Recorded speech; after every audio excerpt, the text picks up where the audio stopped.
I am a fine, I would say a fine art bird sculptor, wood carver.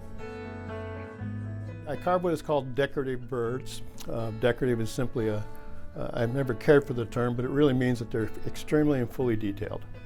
They are patterned and designed off of the actual physicality of the live bird.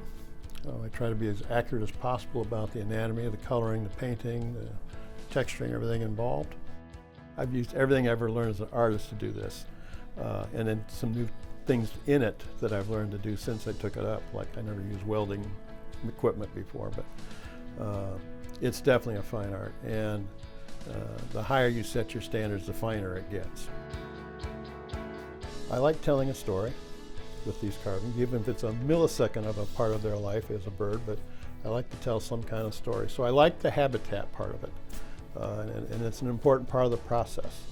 Sometimes the habitat is inspired by something I've seen, like this falcon sitting on the farm equipment. I actually saw that down in Holmes County.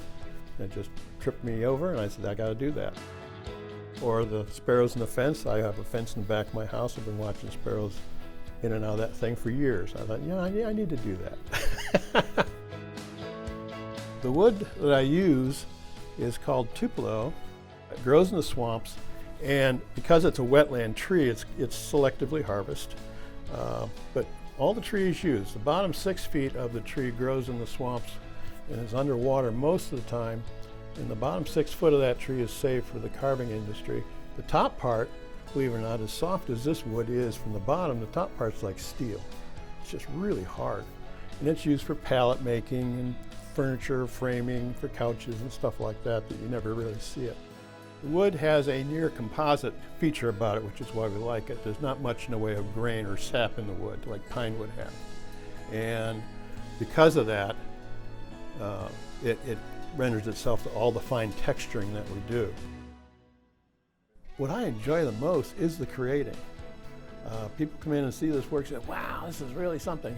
Yeah. How can you part with it? The hunt's over. It's all about finding that idea, putting it together, designing it, getting to this point, and then finishing it, and then it's done, and you do you show it around and that, and then they're never retired. They're done. Their service is complete as far as I'm concerned. So it's time to live somewhere else. I enjoy the hunt. Making them. At this stage right here, this is where it's exciting for me. Where your idea is starting to take three-dimensional form. That's the part where it's really a blast. Putting it all together.